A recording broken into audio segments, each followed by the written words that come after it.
Everybody, thanks for watching and thanks for taking the time to purchase and support. Welcome to the 7th book in the Bible series, which is the book of Judges. So now, we left off the book of Joshua, and Joshua dies at the end of Joshua.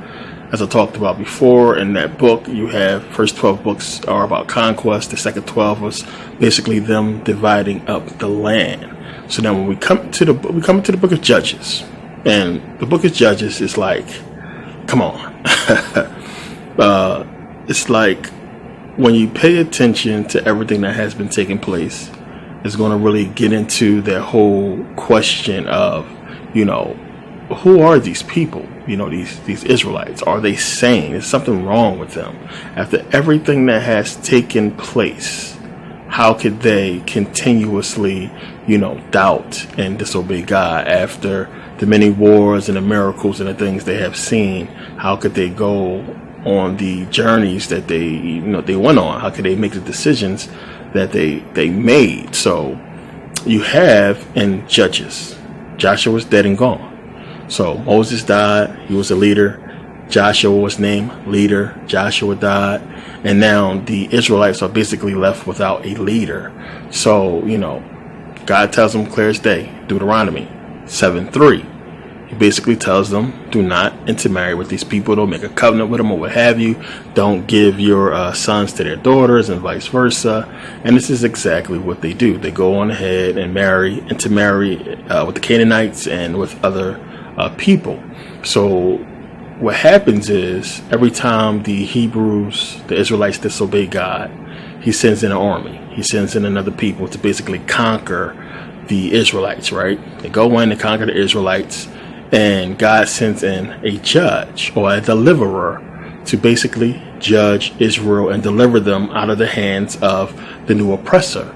And this happens over and over again. It's basically what the book of Judges is about. So again, you would think at this time they were learning a lesson and they wouldn't disobey clearly the God that's basically responsible for their achievements thus far and their success. And you have to understand at this time the reason why Judges Joshua ended off. Same thing with Deuteronomy. The reason why you have these chapters end off with the breaking up of the land. So same thing. Joshua dies, the land is being split up, and you have now the Israelites basically settling into different lands and different territories and doing their own thing or what have you. Same thing at the end of Joshua. So you have these people just basically doing their own thing. There's no leader now. They're getting conquered here and there in this civilization, so they split up now.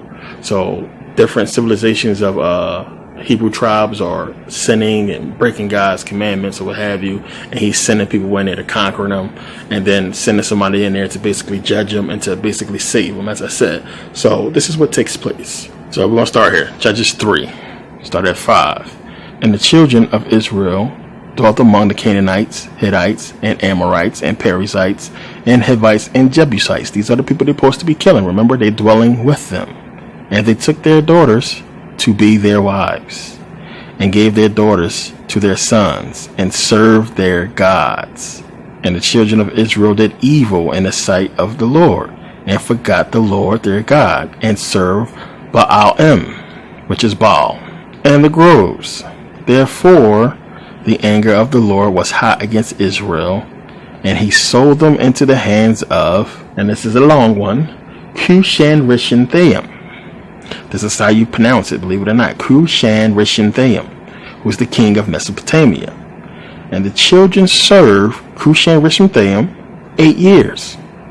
And when the children of Israel cried unto the Lord raised up a deliverer to the children of Israel, who delivered them, even Othniel, the son of Kenaz, Caleb's younger brother. And the Spirit of the Lord came upon him, and he judged Israel, and went out to war. And the Lord delivered Cushan-Rishathaim, king of Mesopotamia, unto his hand, and his hand prevailed against Cushan-Rishathaim, and the land had rest 40 years. Now understand, when they're saying this, they're trying to break up this time and stretch it out. So they're saying that you had this defiance of the people, And then they was basically, you got to pay attention to these times they're given. They was basically enslaved with these people for like 8 years. And he basically sent in a deliverer to save them. And then everything was cool for 40 years. 40 years passed. Everything cool. Notice this 40. And the land had rest 40 years. And Othniel, the son of Kenaz, died. And the children of Israel did evil again in the sight of the Lord. And this is 40 years after all that happened. And the Lord strengthened Eglon, the king of Moab, against Israel, because they had done evil in the sight of the Lord.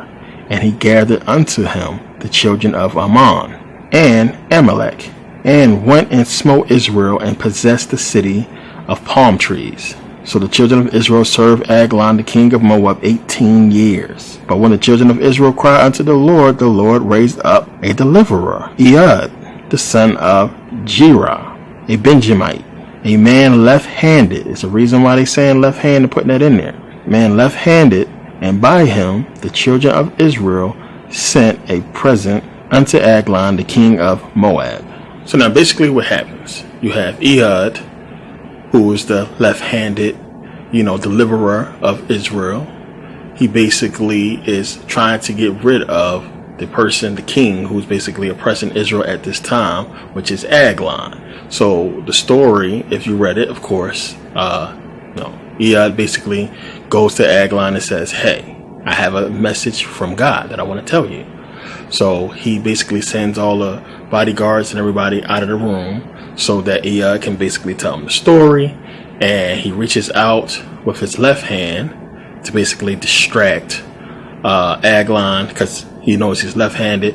And with his right hand, he has a dagger attached to his right hand, and he basically stabs him and kills him. Now, as you read, Eglon was supposedly big and fat king.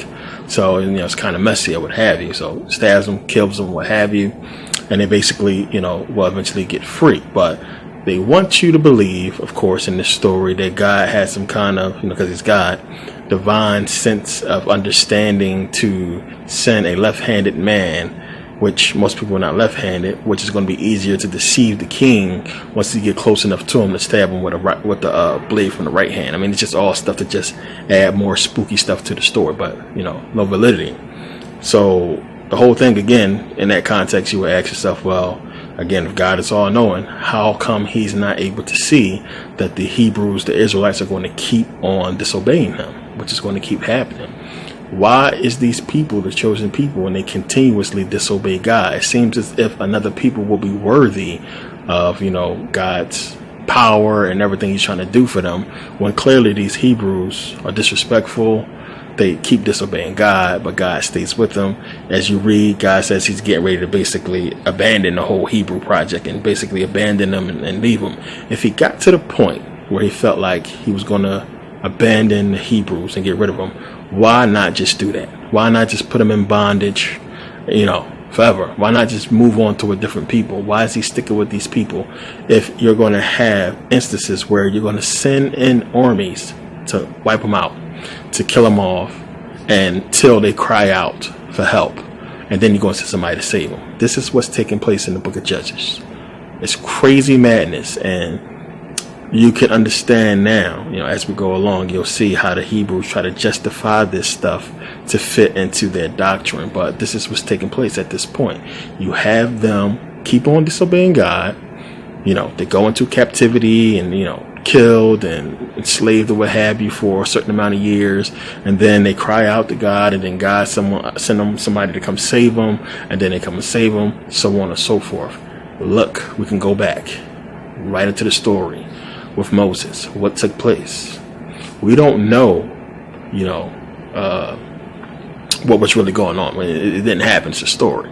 What we know, Moses come, he's a deliverer, brings them out. The whole time they out there, after they've been saved, they bitching and complaining. Why are we out here? It's too hot. We're not eating it. Why you bring us out of Egypt? Let's go back. You're supposed to be the chosen people. Understand what it's saying. Ungrateful ass people. It's going to make sense later. And, bring them out. They disobey God. All this stuff happened. He kills off an entire generation of them, following Moses, remember. And then the next generation grows up with Moses. and then they sin, and then you have Joshua come along, and then everything's cool, they conquering or what have you, and then they sin again, and then here you have this is going to keep happening. You already had one instance where they were saved, and then 40 years passed, and then here they go again, breaking the laws, and then sinning again. So it's like, come on, it's going to get frustrating, as you'll see. It's so many questions you're going to have after this. So now Ehud basically, he kills him, and he's in a room now, so he has to escape. So now it says here, this is Judges 3:26, and Ehud escaped while they tarried and passed beyond the quarries and escaped unto Sirath.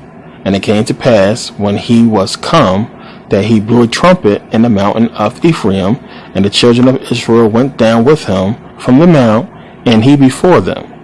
And he said unto them, Follow after me, for the Lord hath delivered your enemies the Moabites unto your hand. And they went down after him, and took the fords of Jordan towards Moab, and suffered not a man to pass over. And they slew of Moab at that time about 10,000 men, all lusty and all men of valor, and there escaped not a man. So Moab was subdued that day under the hand of Israel, and the land had rest 80 years. So they were saved. 40 years they had rest. Now, after him, it says in 31, and after him was Shamgar, the son of Anath, which slew of the Philistines 600 men with an ox goad, which this is an ox goad right here. And he also delivered Israel. So you had two deliverers, two judges, two deliverers come and save Israel. So when it's talking about Israel, it's talking about in different areas, because they all broke up land, and you have, this tribe here, that tribe there, what have you, and they keep getting conquered because within the tribes you have a lot of sin and people breaking the laws. It's going to get crazy. So you had deliverers come. So boom. One deliverer comes save them in one part, another deliverer comes save them in that part, and they all understanding what's going on. They're being conquered, but nobody seemingly cares about the history or what have you. So it says here, and this is chapter 4. After everything that happened, it says, and the children of Israel again did evil in the sight of the Lord, and Ehud was dead, and the Lord sold them into the hand of Jabin, king of Canaan, that reigned in Hazor, the captain of whose host was Sisera, which dwelt in Harosheth of the Gentiles. And the children of Israel cried unto the Lord, for he had 900 chariots of iron, and 20 years he mightily oppressed the children of Israel. And Deborah, a prophetess, the wife of Lapidoth, she judged Israel at that time. And she dwelt under the palm tree of Deborah between Ramah and Bethel and Mount Ephraim, and the children of Israel came up to her for judgment. So now the pattern is clear as day, and you can see what's happening. And this again is what the Hebrews used to justify our position today. I mean, look at how it reads in the Bible. You see, they broke off, they're in these different civilizations, but people are basically committing these sins, and then God sent somebody in to basically conquer. Now, when you look at it, it's giving you different deliverers in different places, but it's not being 100% clear on what tribe is basically sinning. So it leads you to basically guess when it says, God sold them into bondage or what have you. Is he talking about everybody? Is he talking about a certain tribe that disobeyed, or everybody in Israel? All the Hebrews were sold into bondage, and all the Hebrews suffered this. And that's one that's up in the air, because in some instances you're going to see they're fighting two different groups of people. So it leads you to believe that, those tribes were the ones who was basically enslaved. It's like the same whole thing when they came out of Jericho. You had the one Hebrew basically take idols or what have you from out of Jericho, and it was the reason why they didn't win the war at Ai. And what happened? They found out who it was, and they stoned them to death, and then they kept winning the wars again. But that was one person. So why wasn't everybody stoned to death? I mean, that wouldn't make sense. But why wasn't everybody in that tribe punished? So it leaves you to guess. You got to try to figure out, Is everybody being punished or just a group of people? That's important because it goes to the argument of the black Hebrews with all of us, being in bondage or what have you. Because clearly, if we all supposed to be Hebrews and the chosen people, what have you, not all of us were put in slavery, not every single black person. But this is the argument that they use. When you look at the pattern, we see what happened. They disobey God. God sent somebody to conquer them, and then they basically, beg for forgiveness or what have you, and then they are saved. You got to look at this now and understand what's taking place, because I don't think a lot of people are going to get it. Who are the people who are conquering them? African people. Where has this ever happened? We can't find this, because remember, it starts off with them dwelling in the land of the Hittites and the Canaanites and the Perizzites and what have you, people who they conquered already, who they were supposed to have had utterly destroyed. So how is it any of them left? What is it talking about here? This is one of the clues it's giving you, to showing you that we're talking about African people. So, we conquered the Hittites. You're supposed to conquer the Perizzites and the Jebusites already. How is these people still around? Y'all went out and did all this conquest. Y'all supposed to have killed them all. So how is these people still even existing for them to be able to dwell with them? There's a flaw in the story right there. So, for the black Hebrew argument, for their argument, you have clear mixing. It's talking about right there. They mixed in with these people, gave their daughters unto their sons, and so on and so forth. So you have this mixture, and it's just like I've been telling you what took place. And look at it on a historical level of what took place when you had, the Europeans coming into these different lands and mixing in with the Africans, which took place. Mixing in with the Arabs, what took place? The Bible is giving you the same story and telling you that it was against God and everything. It wasn't supposed to happen. It's trying to give you what they did and hide it within the story when you begin to understand it. But the Hebrews are looking at it, the black Hebrews are looking at it and trying to piggyback on it and make it fit with where we are today, saying this is exactly what happened. We kept on disobeying, and just like in the Bible we see God send the people to enslave them, he did the same thing to us, which is why we went into slavery with the Arabs and slavery with the transatlantic slave trade. And that, he's supposed to send a deliverer to save us after we cried out, which some of them might actually tell you was Abraham Lincoln.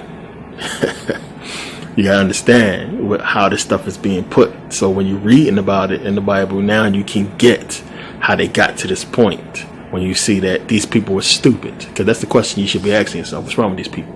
Why the hell they keep on disobeying after everything happened for them? I mean, it's only 40 years later.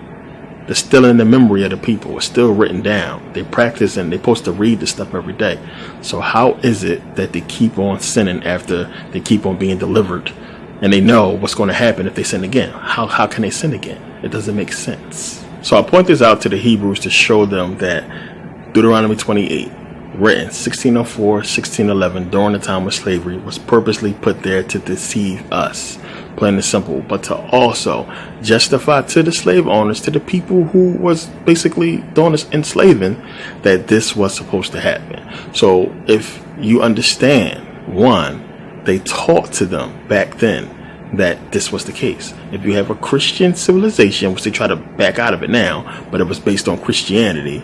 If you have a Christian civilization who believe that the Bible is real and that God sent them in to basically conquer us, that this was supposed to be, then, they're going to do it. And that's what it was. And then again, as I said, when you read the slave narratives, this is exactly what they say. I showed you from the Time magazine, who did the whole article on the slave masters using the Bible to justify slavery, but they was clearly not trying to point out the whole black Hebrew thing, because they don't want to go that route. That can't be known mainstream. That's for people to read and figure out themselves. But that's clearly what they was going off of as far as the part of us being cursed. Now, of course, these Masonic and these learned slave masters understood that it was all a deception anyway. It's all bullshit. But if you can get the Africans to believe it, if you can tell them that story and get them to believe that they are somehow chosen people and this is what God has supposed to be has done to them because they disobey, and everything will be fine later on. Now, if you can get them to believe that, which we obviously did, it would get us to be more calm, more accepting of our enslavement rather than fight them at every twist and turn. The Bible was used in many different ways throughout, many different centuries to appeal to people in different ways. It's, again, all about how the book is taught, especially when you have a people you're teaching it to that can't even read the damn book, plain and simple. And then if you get one, because they always had that one who they had preach, taught them little bits about the Bible and taught them how to basically teach it to the people. And if you got that one person who they trusted, teach them and tell them that this is the case, then of course you had people believe in it. You got to look at those pictures. You got to look at the fact that you had people in church during the time of slavery teaching the Bible to slaves. I mean, what was they telling them? What was the story? How do you get a people to believe in a God that's supposed to be good or what have you, yet they are enslaved? You have to come up with an alternative story to tell them. And that's exactly what they did with the book. It's not a coincidence that you have slavery in the Bible attached. Plain and simple. Right around the time when slavery is big, you have this book come out, the King James Version, which has a totally different Deuteronomy than all the other ones that's pertaining to slavery. That is not a coincidence. I don't understand how the Hebrews is looking at it as such, as it being true. It's not a coincidence. But if you're looking at the whole story and you're going through Deuteronomy and then you get to Judges and you see what's taking place and them constantly disobeying and so on and so forth, you will eventually come to that understanding, because they probably stopped at Judges. Who knows? You probably come to understanding because you'll have a lot of Hebrews point out stuff that took place in Judges, and they'll give you the verses and they'll say, see, this is what happened. We kept disobeying. So you talking about this time. We're only in the 7th book. You got a whole bunch more books to go. So we're talking about the Hebrews disobeying, and during this time frame, we talking about BCE still. Yeah, it took, how many years? Over 1,000 years for God to finally say, okay, I had enough. It's been 1,000 years of y'all disobeying me. Y'all ain't never gonna get right. I'm gonna throw y'all enslaved for 400 years or what have you. Not the 40 years. Throw y'all enslaved with the Arabs for 1,200 years or what have you. And the transatlantic slave trade, it doesn't fit. So you got to put things where they fit and understand, this stuff is completely out of place and it don't make sense for a people to have these kinds of blessings, that kind of success under this God, and then disobey. It don't make sense. It don't make sense for a people to do that. It's just crazy. So as we talked about before, you have the Hebrews living with the Canaanites and the Perizzites and all these people they're supposed to have killed. And you have now Sisera, who was the commander of the Canaanite army, oppressing the Hebrews. And you have Deborah and Jael basically come and be the judge and deliverer in this instance. And what happens is Jael basically goes into the tent and takes one of the tent nails and basically hammers it into the temple of Sisera, the commander of the Canaanite army, kills them, and they basically end up freeing the Hebrews this time. So now it says, this is Judges 5:31. So let all thy enemies perish, O Lord, but let them that love him be as the sun when it goeth forth in his might. And the land had rest 40 years. Now, chapter 6 starts off. And the children of Israel did evil in the sight of the Lord. Again. Here we go. So after they delivered, 40 more years passed, here they go, being evil again. So did evil in the sight of the Lord, and the Lord delivered them into the hand of Midian 7 years. And the hand of Midian prevailed against Israel, and because of the Midianites, the children of Israel made them the dens which are in the mountains and caves and strongholds. And it was so, when Israel had sown, that the Midianites came up, and the Amalekites, and the children of the east, even they come up against them. And they encamped against them, and destroyed the increase of the earth, till thou come unto Gaza, and left no sustenance for Israel, neither sheep, nor ox, nor ass.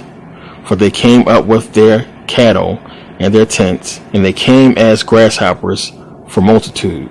for both they and their camels were without number, and they entered into the land to destroy it.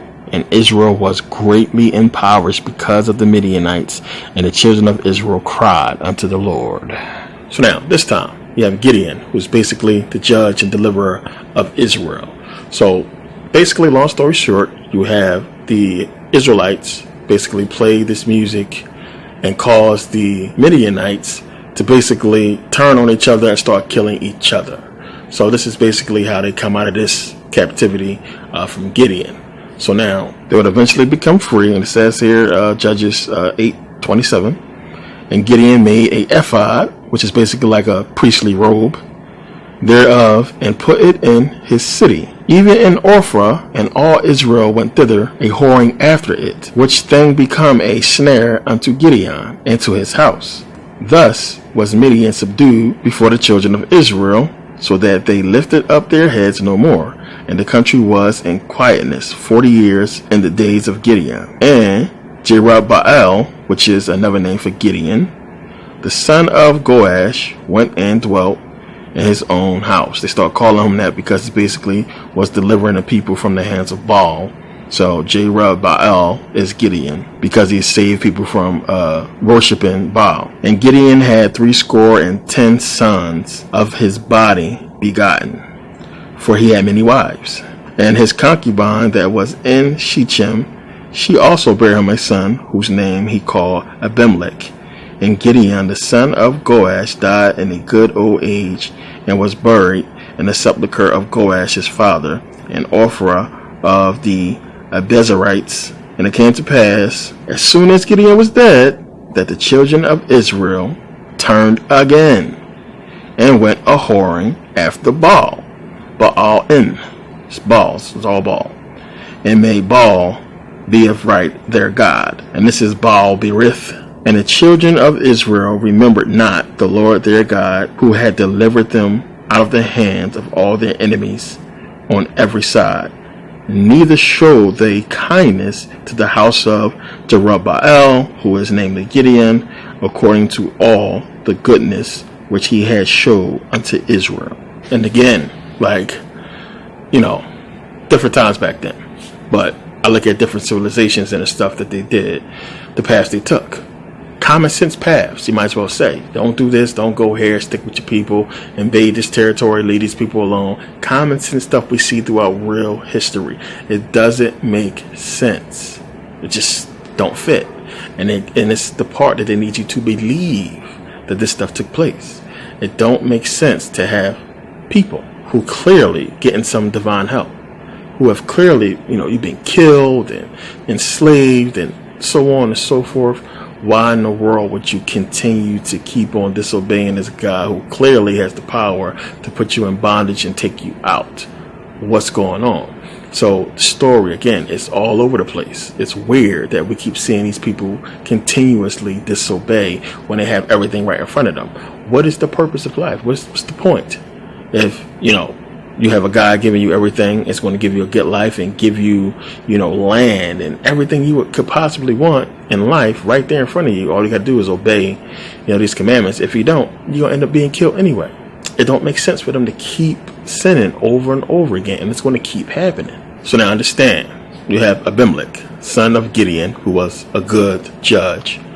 Abimelech, his son, is basically ruling over Israel, but he's a tyrant. He's evil.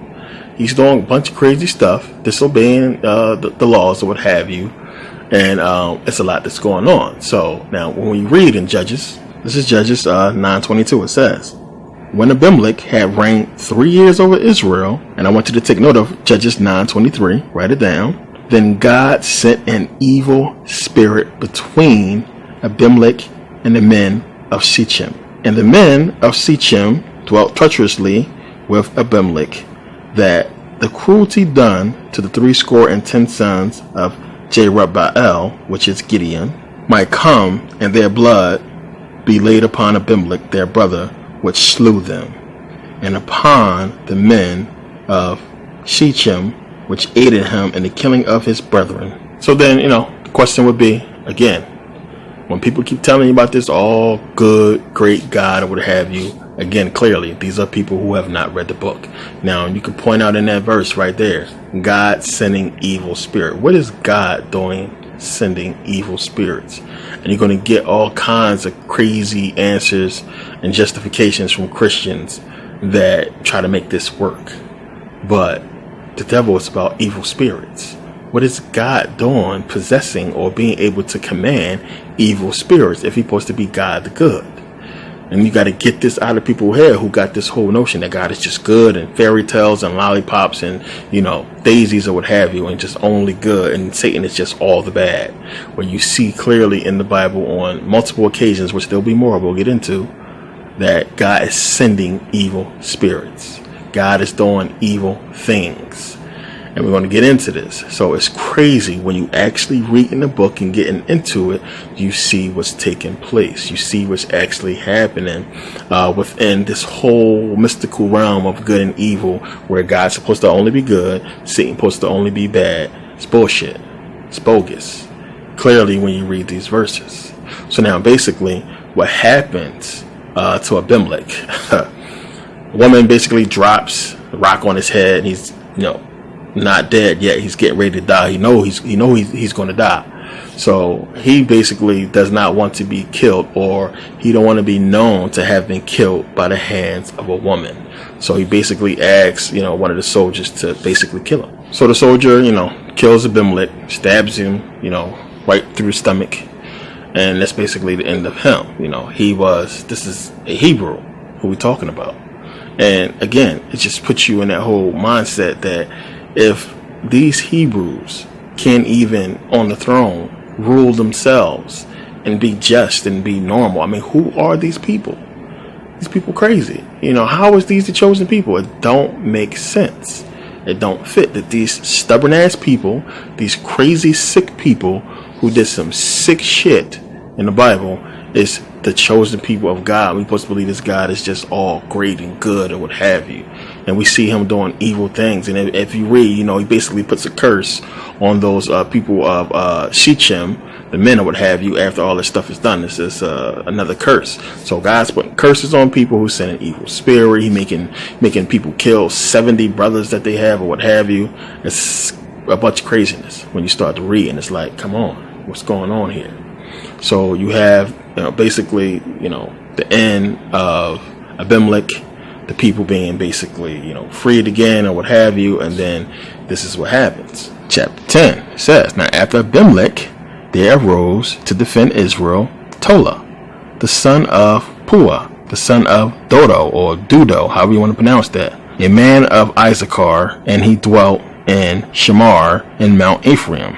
And he judged Israel 23 years, and died, and was buried in Shamar. And after him arose Jair, a Gileadite, and judged Israel 22 years. And he had 30 sons, and rode on 30 ass colts. And they had 30 cities, which are called Havoth Jair unto this day, which are in the land of Gilead. And Jair died, and was buried in Kaman. And the children of Israel did evil again in the sight of the Lord, and served Baal and Ashtaroth, and the god of Syria, and the gods of Zidon, and the gods of Moab, and the gods of the children of Ammon, and the gods of the Philistines, and forsook the Lord, and served him not. And the anger of the Lord was hot against Israel, and he sold them unto the hands of the Philistines, and unto the hands of the children of Ammon. And that year they vexed and oppressed the children of Israel 18 years, all the children of Israel that were on the other side of Jordan, and the land of the Amorites, which is in Gilead. Now you got to look at it and understand again, why is it constantly giving you Baal worship, constantly over and over again? Why is it that you have clear as day, the God that they're supposed to be serving doing what's right for them, putting them in power, making sure they got land, making sure they got everything they need, they're dividing it up against the people, everything is going good under this so-called God of the Bible, but they keep running the Baal? What is that? It's because in real life, plain and simple, they know when you go back and start doing the research, what you're going to see the people worshiping during that time is Baal, which is the sun. You have Ashtaroth, the moon. Plain and simple. They know this is what you find back in ancient times. This is what you're going to find. So they can jump on and piggyback and say, okay, yeah, see, I told you that the Hebrews was worshiping Baal, because that's all you find back then. That's what you find in Israel, the so-called Israel, after the Egyptians fell. You find this worship of Baal and the worship of Astaroth and the worship of all these moon and solar deities. They know that was the case. You're not going to find nothing about this God that they talk about in the Bible. Where's the stuff to him? If everybody going out their way to worship these gods, how is it we're only finding the other gods that's being worshipped? We're not finding this God in the Bible that's being worshipped. Who is this dude? What is his symbol that we're supposed to find that's going to be pertaining to this particular God in the Bible, so we can equal him to the book? Everybody else we can find, but we can't find whoever this dude is. Nothing. Because it's right there in front of your face, the sun. I mean, that's what we know it is. And it's trying to give you that hint. Find everything else, Astaroth, we find Baal Hadad, all this stuff. We find El, we find, all the Egyptian gods or what have you, but there is nothing giving us who this dude is, or this supposed God, that we can find in name or in, look in the ancient world and pertaining to this specific God in the Bible. So they're putting that out there with Baal and all these deities to try to, basically make it fit with what people have been finding back in ancient times around this area. Nothing to do with this God in the Bible, but everything to do with these solar deities and lunar deities that we know actually was really worshipped. This Bible God, biblical God, bullshit. So now basically what happens is you have Jephthah.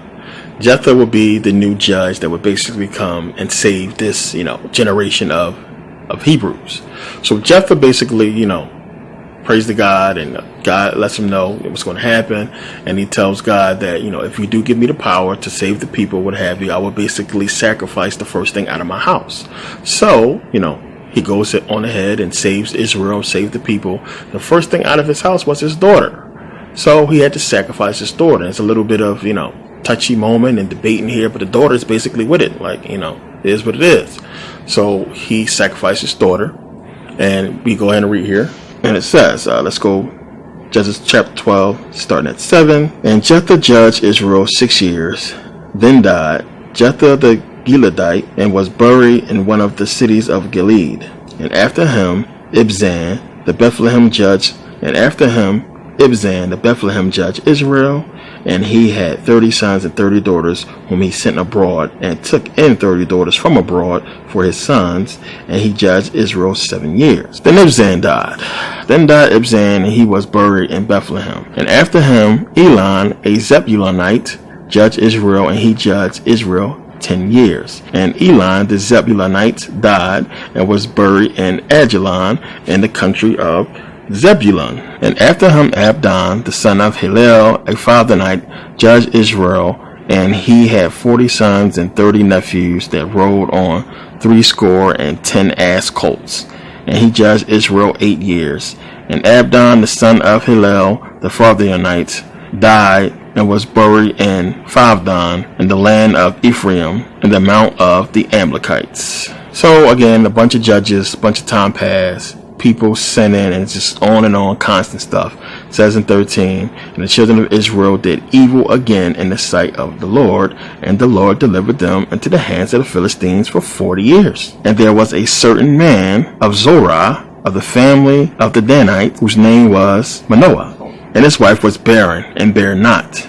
And the angel of the Lord appeared unto the woman, and said unto her, Behold, now thou art barren, and bearest not, but thou shalt conceive and bear a son. This is where Samson's about to come in, people. Now, therefore, beware, I pray thee, and drink not wine, nor strong drink, and eat not any unclean thing.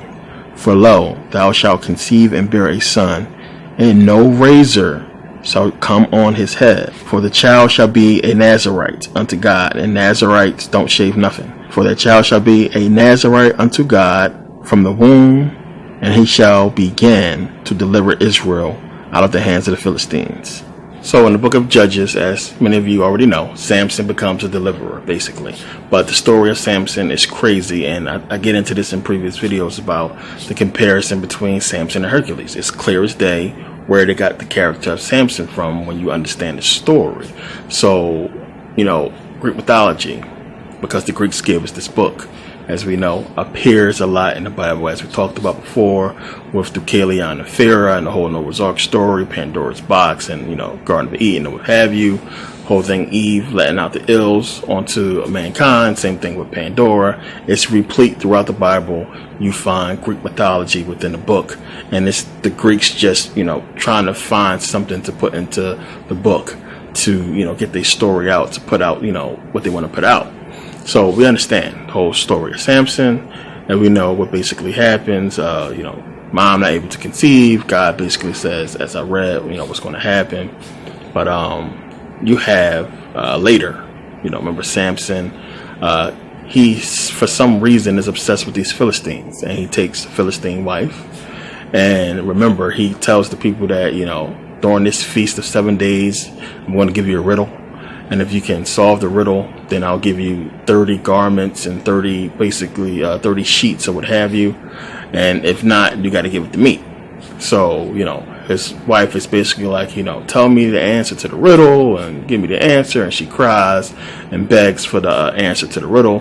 He gives it to her and tells the people, who basically come to him and, solve the riddle in time. So, he's pissed and he go kill a bunch of them.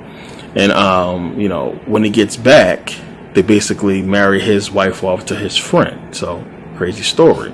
So we know as it goes on, eventually, he gets pissed and he takes a bunch of foxes or what have you and ties fire to their tail. They run through the fields of the Philistines and burn up their vegetables or what have you. What they planted.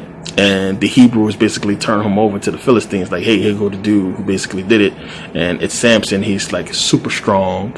God basically tells him, if you don't cut your hair, if you don't drink, or eat anything unclean, then you'll have super strength. Again, a fairy tale story within the Bible. He's super strong.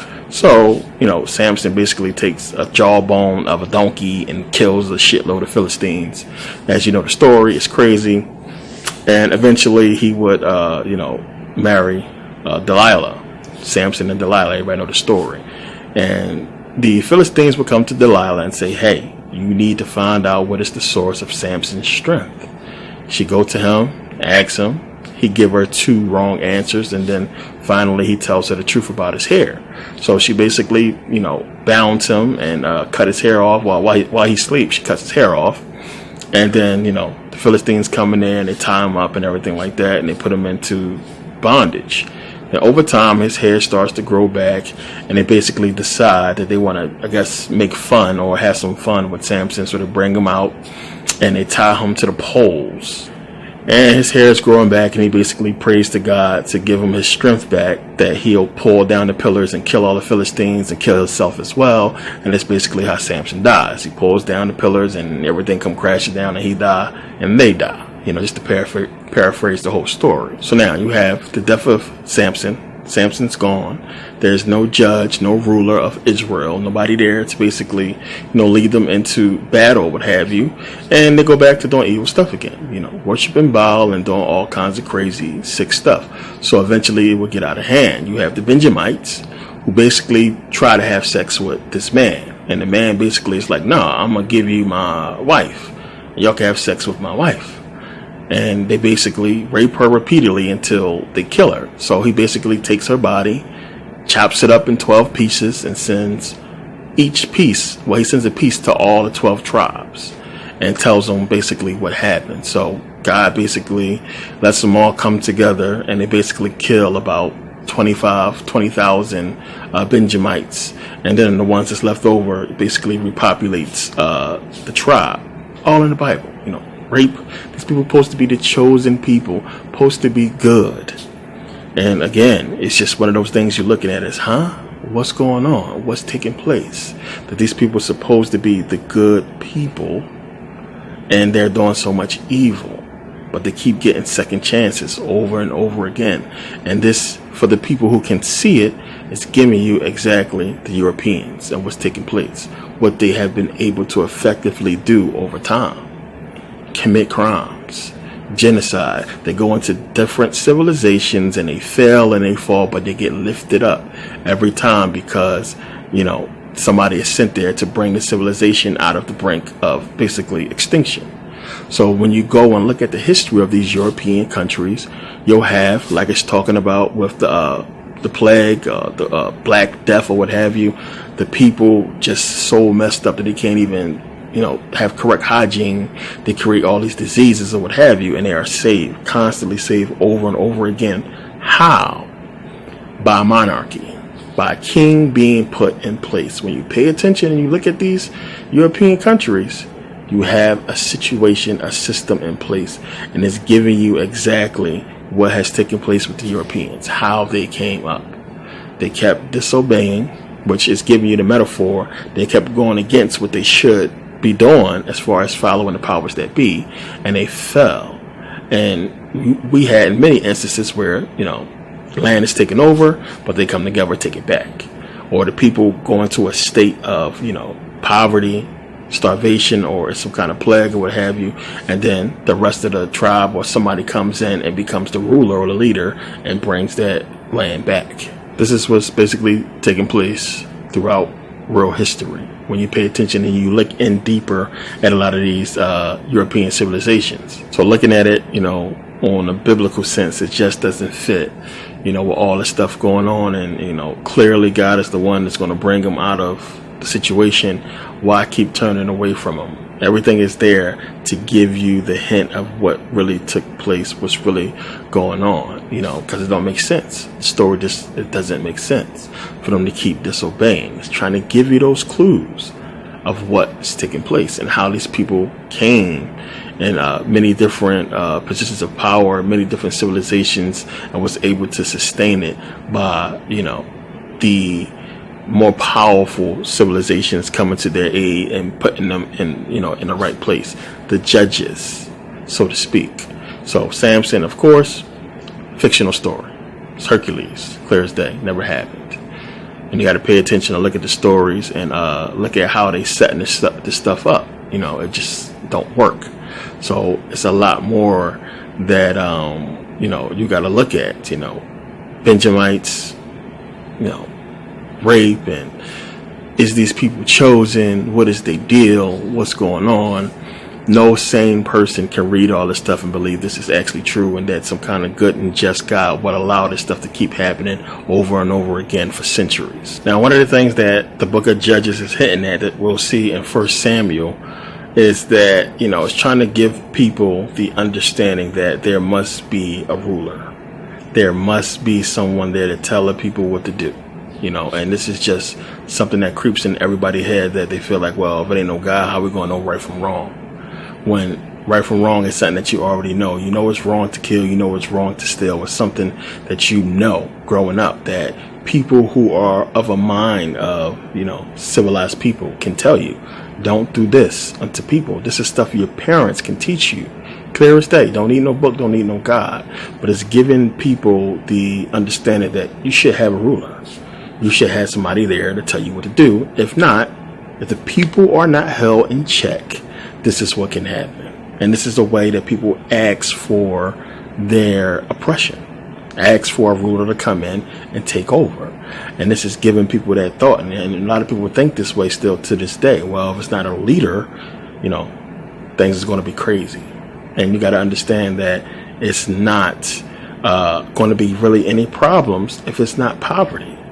Plain and simple. If nobody is coming in to steal your shit, because they don't need to steal, they have everything that they need, there will not be any crime. So again, if you have a society of people that come together, that work together, that make sure everybody is fed and taken care of, and the sick is taken care of, and there's nobody teasing other people because they have way more and people have so little, that's crime is going to set in. If you got a whole bunch, I have nothing, and you won't help me out, then I'm going to take, because I have nothing left to live for. Nothing at all. I'm going to die anyway if I don't do nothing, so I might as well do something. So if you have a civilization that is just and right and fair and the people are taken care of, you're going to have a good civilization. It's not giving you that point in the Bible. It's not saying that, well, everybody was cool, everybody was fine. You have to ask yourself, what is it that's causing these people to keep on disobeying, to keep on separating from God and keep on messing up? What is it that's causing this problem? Could it be poverty? Can't be poverty. Y'all done ransacked so many villages and civilization. Everybody should have enough. What is it? What's going on that these people just want to worship this God that has given them nothing? And that's one of the points. It's not hitting at what's happening. What are they getting from Baal that they can't get from God, when God is clearly the one that's putting the evil on them, that's putting them in bondage and then taking them out? It don't fit. It don't make sense. You got to look at it and that whole paradigm. And it's crazy. It's crazy. And when you understand it like we understand it, it's a story. It's telling you something else. Any sane person reading this book on a level cannot read this stuff and tell me it's supposed to be and that it happened, that this is how it's supposed to go. It don't make sense. It just don't fit at all. So this is what the Bible believing Christians and the Hebrews or what have you want you to believe, that this stuff is all the way it's supposed to be, and that, you know, people are just so dumb to keep on disobeying a God that's clearly with them and giving them everything that they could possibly want. So basically the entire book of Judges is just that. You know, you have stories of them, you know, disobeying God, getting put into, you know, bondage, what have you, and then being saved, you know, so on and so forth. This keeps happening. And eventually, you know, it ends with the whole Benjamite story, with the Hebrews surrounding the Benjamites and basically killing almost all of them. And it's basically how it ends. And now Israel is worse off than ever. There's no ruler. You have a bunch of Hebrews that's dead and gone. They're basically trying to salvage what's left. You have a lot of people who are losing faith. And they're basically saying here, last two verses of Judges 21. This is 24. It's only 21 chapters. This is 24. It says, "And the children of Israel departed thence at that time, every man to his tribe and to his family. And they went out from thence, every man to his inheritance." Basically split up. "In those days there was no king in Israel. Every man did that which was right in his own eyes." And this is how Judges ends. And again, as I said, it just raises a lot more questions. You know, just don't fit. You know, every man did what was right within his own eyes. In his own eyes, basically forget the laws that we've been raised up to believe, and forget everything that's been happening. Forget the fact that, you know, we keep seeing civilization after civilization of Hebrews die and kill and be conquered and enslaved because they disobey God. How could you then go on to do anything other than obey God? For what reason? What is the point here? You know, it doesn't fit. So you have the people who basically go into their lives and worry about their own family or what have you, and sin and do whatever they feel is right. And it's chaos.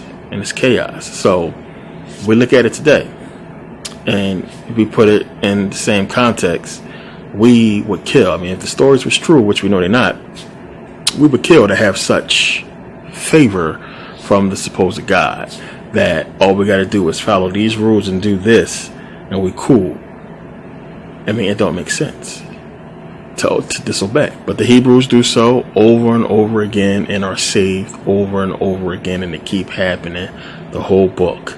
I mean, look at how many people came in and saved them after each time. And again, they're trying to fit this within their doctrine and saying, well, we just kept sinning over and over and over all the way up to the time of slavery. And what happened? Oh, well, God sent the white man on us, and then he enslaved us, and then this is where we are. Now we got to come together and pray to God and get it right.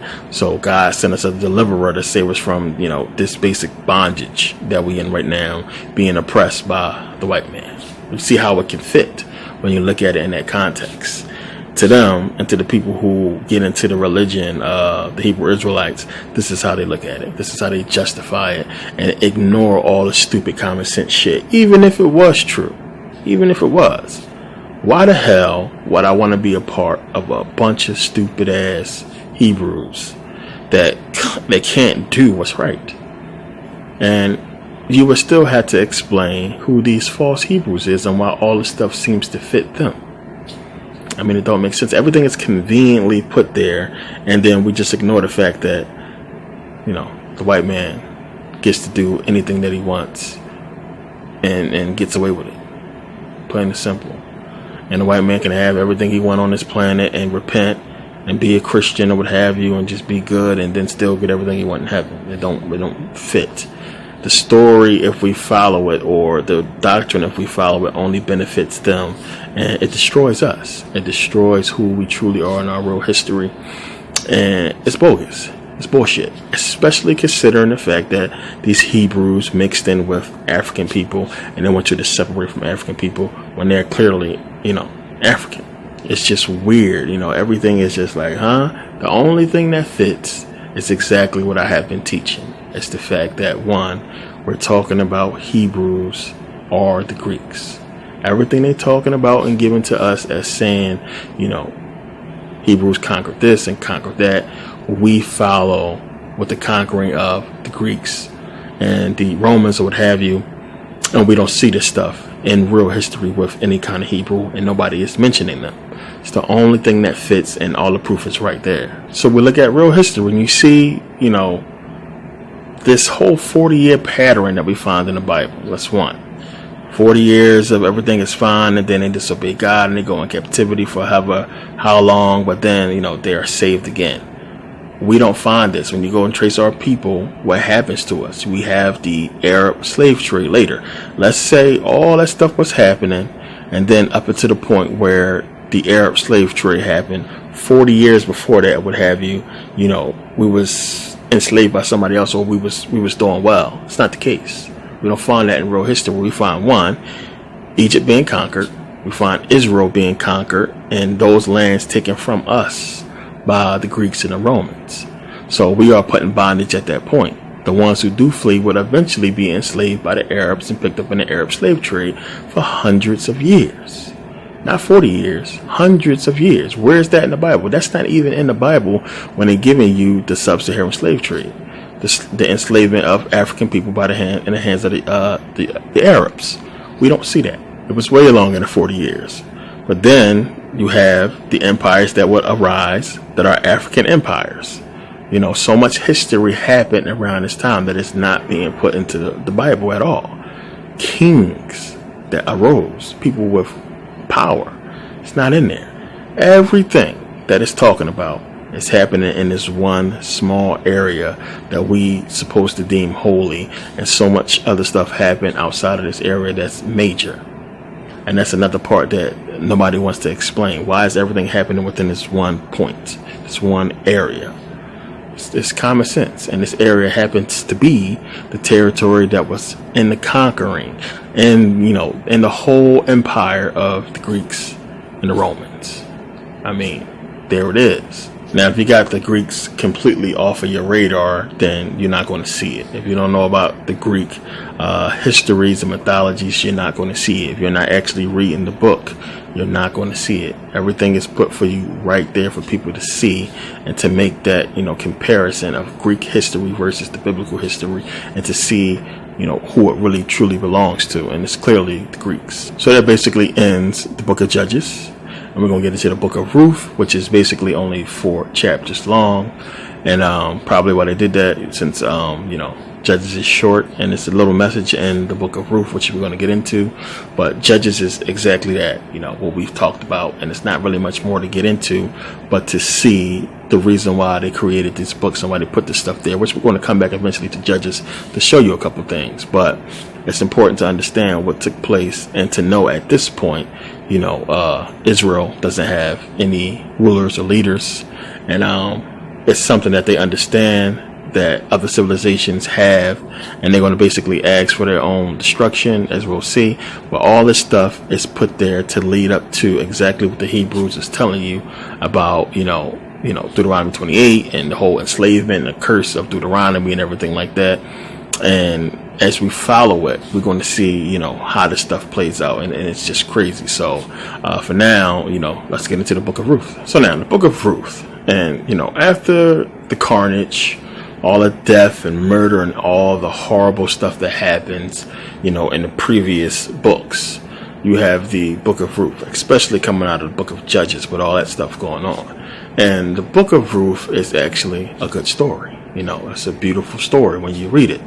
And it's a reason for that, which we'll get into at the end of the book. But, it basically is trying to give people the understanding, on a biblical sense, that things can just be done normally. And I guess at this time, they don't want people to keep thinking that, this guy has to be in everything and God has to always be around and nothing is normal, it seems like, when you read in the book. So you have, with the book of Ruth, you basically have a Bethlehem family. You have Elimelech and his 2 sons and his wife Naomi. So they're basically in Bethlehem and they're trying to escape Bethlehem because of famine. So they want to get out of Bethlehem and go somewhere where it's food. So they end up going into the land of Moab, which is, as we read, basically an enemy of, the Hebrews, that land. So they go into Moab and, they basically have food and everything is fine for, 10 years or what have you, but Elimelech dies, the father, and his 2 sons basically take 2 wives, which is Orpah and Naomi. So you have 2 sons, Orpah and Naomi, and the mom Naomi, who is now a widow. So now you have the 2 sons, they basically die. So now you have 3 women that's just left, Orpah, Naomi, and Ruth. So, Naomi, she's basically like, I'm just going to go back to Bethlehem, go back to Israel, to my home. You guys should stay here. It's going to be better for you here amongst your own people. Now, Orpah, she like, all right, cool, I'm going to stay here. But Ruth is like, she feels a sense of devotion to Naomi. So they basically, talk about it, and she convinces, Naomi to let her tag along or what have you. And they go back to Israel, what have you, to Bethlehem. And they basically try to come up with a plan on how to get food and how we're going to survive, how we're going to eat. It's not good for a woman, to be a widow that at that age and to be out there. It's going to be hard for her to survive. So, Ruth ends up basically in a barley field or what have you, in a grain field, and she's getting food for them at the grain field, which just so happened to be owned by a man named Boaz, who is like a rich dude. So he's a good guy. Basically owns that land, and he basically makes it so that Ruth, after he does some investigation, he finds out, her information, where she's from or what happened, and he's like touched, like she would actually go ahead and, say, because Ruth is like, wherever she says to Naomi, Ruth says, wherever you go, I'm going to go. Your people is my people. Your God is my God. So when he found out about all that, then he basically, he likes her. He said, okay, cool. I'm going to make it so you could come here, or you can pick grain and you can eat and you'll be okay. And I'm basically going to ask God to bless you or what have you. So she goes back home. She tells Naomi, hey, I met this dude, who making everything cool for us when we're able to eat. His name is Boaz. And Naomi is like, oh shit, Boaz, he is basically our family redeemer. And if you pay attention in the older stories about the redeemers, remember it's law in Hebrew law that they have a redeemer, somebody who basically can come in. Like if you die and your wife is a widow, somebody can come from that family or that generation or what have you to marry her, to redeem the family, to bring the family back. So that way, the Jews are smart. They just smart when you think about it in that context, that, okay, you die, now you're a widow and you got kids to raise, and I'm a single man. I'm going to come in and marry you and make the family whole again. Smart stuff. So she's like, okay, well, he's one of the redeemers. He can basically redeem the family. Of course, Naomi is too old to marry him, but you have Ruth. So they come up with a plan to try to basically get Boaz to, marry Ruth, to redeem the family, to make it so them two can basically be okay. So Ruth basically, sneaks over to him while he's sleeping and lays, by his feet, which is basically like a sign of submission. She basically changes her clothes and, get rid of the whole widow look. to try to make herself seem more available, so he can understand that she's available. So, once she does all that, then he's like, all right, cool. She basically, asks him to, hey, won't you marry me and redeem the family or what have you? And he's with it. So they basically start making plans. But in doing so, he finds out that it's somebody else that's closer to the family that's in line to basically be the redeemer before him.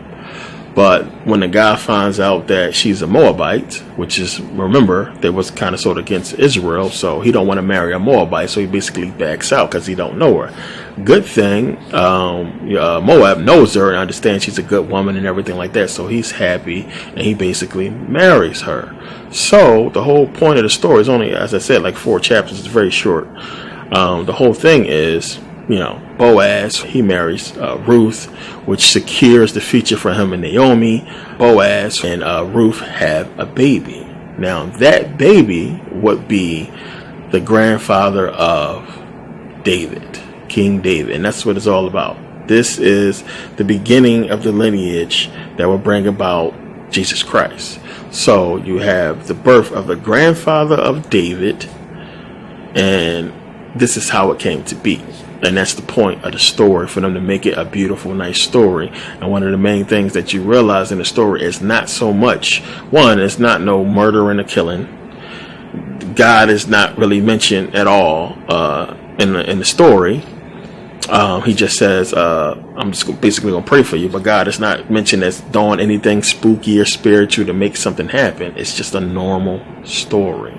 So they wanted to really establish that, that normalness, if that's a word, but for it to be a normal way that the lineage of Jesus was brought about, to make it almost more human-like or easy, and to escape all the death and murder and destruction, because you don't want it to be that the Messiah, what have you, or David was brought about, his bloodline, from a bunch of madness and murder or what have you. It would kind of make him not seem as, righteous or what have you. So they give you the beautiful story of Ruth.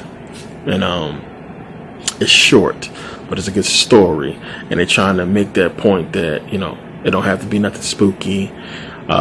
Ruth was loyal to Naomi, and Boaz was loyal, and these loyal people did good things and good stuff happened to them, and God didn't have to intervene. It was just them being good people, and everything worked out for them. So one of the things with Ruth, it being a good story, still, puts you in that whole thought process of, if we having good stories and common sense stories like this take place, where people are obeying, the law and being loyal and everything like that, it makes it seem more far-fetched that so many of the people of the Hebrews or what have you, the Israelites, are disobeying God so much and causing so much craziness to happen. When you read a story like that, it's like you have a story that's just easy common sense. The people was, famine, they left to go find food, and they found wives that did normal stuff. They didn't go kill nobody and do nothing. They just was living.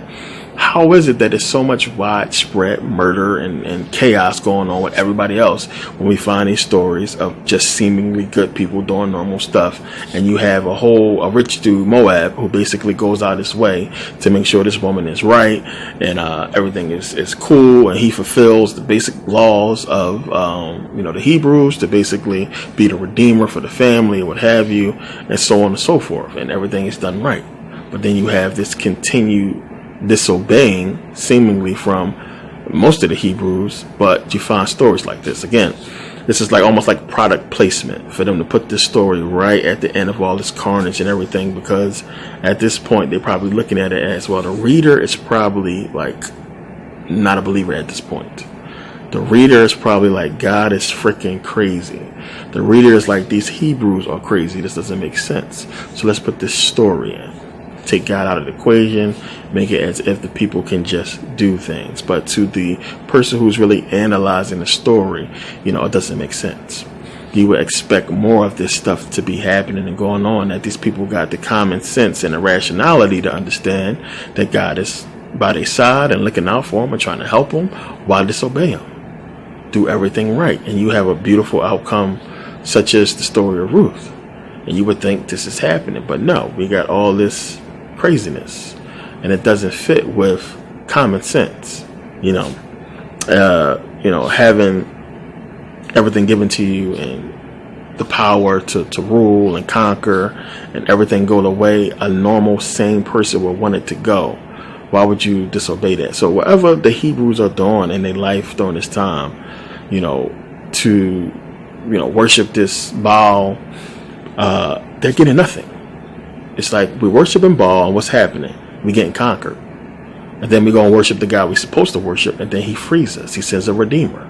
So why would we ever go back to worshiping Baal? I mean, it's just common sense stuff, and you can't fathom it when you pay attention to it. But it's important that we look at this stuff when getting into these stories and understand how they're trying to make this stuff fit with what Deuteronomy 28 is talking about, and what basically will befall the Hebrews, which supposedly, according to them, is us. So it's a lot more to get into with these 8 books, but eventually we'll get into the books that's going to basically be corresponding, for us to go back and look at these 8 books that we just, really got into. So eventually you'll get into verses and you'll see, where the real esoteric stuff starts to come into play when we start getting into the later verses. So it's crazy. I mean, you can read the Bible straight through, but you can also go from book to book. But when you're doing analysis, you want to read a book the way it's supposed to be read. One of the things that they'll tell you, same thing with the book of Joshua, same thing with the book of Judges, is that it's all over the place. They'll say that, well, the writer of the book, didn't put stuff in chronological order. They're going to say the same thing about 1 Samuel, which is next. So we can't really tell. I mean, when you get into, a lot of people don't read it, you have to really read the criticism and the summaries of these books. When you read the summaries of these books, I look at the scholars that basically, summarize the book and really analyze the book. They all say the same stuff all the time. No way in the world this person wrote it. No way we can tell this person exists. This book was likely written after the time they say. But one of the things they try to do, you see a lot of scholars try to still say what they say, but still keep it in that time frame of before the 4th century BCE. Anybody who does this, I don't pay no attention to anything else they have to say, because I know it's bullshit. You can't tell me all this stuff is going on during this time and we can't find nothing. The only people we find is the Greeks, and that's one of the reasons why they do it, to try to get you to make that connection. A lot of people are not making that connection. Pay attention to why they always putting you during this time of Greek conquest to try to match this story up. Again, when you try to put it with the Egyptians, another thing they do, you try to take the time back. They might say 1000 BCE, what have you. We know the Egyptians is ruling. So understand what the verse is talking about and why they give us this time frame, because they want you to put it together, those pieces. And it's not really for us to put together, as I said, but the people who really do the research will put it together and understand that, wait a minute, historically, real history, we're talking about one people, and that's the Greeks. Then later we'll get into the Romans. There's nobody else that fit this stuff. We can't find nothing on the Hebrews for real, as far as real history, except within the book itself. So you got to look outside the book. So when I talk to these people who want to stay within the book, you can't get nowhere that way, because then you're bound by the book and everything that it says. Plain and simple. In reality, it doesn't fit. So you can't stay bound by a book that doesn't fit actual reality and then say that this book that has absolutely nothing to back it up is the real true story. I mean, it's crazy. It's absolutely crazy. You won't believe a man named Samson has super strength because he ain't never cut his hair. I mean, it don't make sense. I mean, it's just crazy. So we got to look at all this stuff. It's tough for a lot of people to criticize the books, to dig deeper into them. A lot of people have faith still rooted in biblical religion, and it's hard for them to really break this stuff down. But the main thing is, we know people have not read the book. They have not read the book. They have not had an analysis the way you are getting right now in these videos, and they have not been asking critical questions or having critical thoughts about a lot of the stuff in these books. We just accept what we was told, and we kept it moving. We accepted the stories and we kept it moving. We didn't really do any research or be critical about what we was told about a man with long hair and him having super strength and being able to basically rip a lion apart and everything like that. But yeah, it's crazy. So we got to look at all this and say, what is it? It has to be something more to the story, which it is. And that's the point of these books, these DVDs, to get this stuff out for you to see the different side and be able to ask the questions. You may have, thought of questions that I have not even touched upon in the videos. And that's the good part, for you to be really thinking and have your brain stewing about what else could possibly fit within this whole breakdown. So it's a lot to look into and a lot to consider when we're looking at these books. And the book of Judges, clearly, it doesn't really present a people that is worthy of what God is offering. Just that simple. And, you would think God will look to other people to be holy. You can't pick a better people on this planet than us. We have never attacked anyone. Just that simple. You can't find in history an instance where you have an African civilization that has modernized and weaponized and went out to go and conquer other lands. It just didn't happen. There was no reason for it. Again, spiritual and physical people. And for God to be a spiritual being and want to really choose spiritual people, you would think it would be us. And in reality, it's trying to tell you in the Bible, it is us. But something happened. There's a lot more to it. It's a lot going on that we got to discover. So as I said, I don't expect people to get this kind of breakdown or this kind of understanding from the books. Again, a lot of people are just lost in reading the book and not being able to understand it. For instance, when you get into Joshua and Judges with basically Joshua, the second half of the book is just the breakdown of land, the breakdown of possessions of the conquered, the people who was conquered. So who want to read all that? I mean, take a look at it. Who wants to read this stuff? And the thing is, people think they're missing a bunch of stuff by not really getting into it, and it just scrambles their brain in it, and they just, they don't want to read no more. So this is another one of the reasons why I wanted to do the breakdown to get you to understand. A lot of this stuff is it's bullshit. It's bullshit. It has some meaning to it, but nothing that's really going to, add to the overall meaning of the book and the messages it's really trying to give you. Trust and believe that what I'm giving you in these series is stuff that you need to know, and to remember that we're going to come back to a lot of these books and point some stuff out later on. So that's really important to understand and to know. But you're not going to find too many people that's going to give you or get this kind of breakdown of the books and try to put it in context of real life and what's really going on and what the book is really talking about. But we got to keep digging, because there's a lot more, and it's going to get even more deeper as we go along, especially once we start getting to the books that correspond with these books so far. We only, at the 8th book. So going next into 1 Samuel, it just gets crazier. So we're going to get into that book next. But I want to thank you guys for taking the time to purchase and support. And I've been busy, and I have a lot going on business-wise that I'm trying to do. And it seems like, when I'm home, things get kind of hectic and I lose track.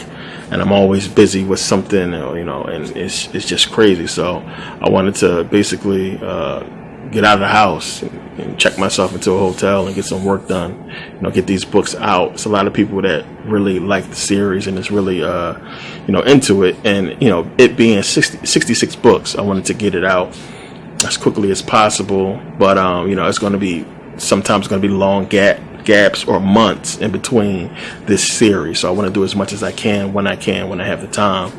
And not have my phone blowing up all crazy or what have you at home, and having so much work to do. So it's important to get this stuff out to me. I really want to get this stuff done, and get you guys within the proper understanding of the Bible and what it's heading towards and what it's trying to tell us. So, again, I want to thank you guys for taking the time to watch and purchase and support. And I'll see you guys next video in 1 Samuel. Thanks for watching.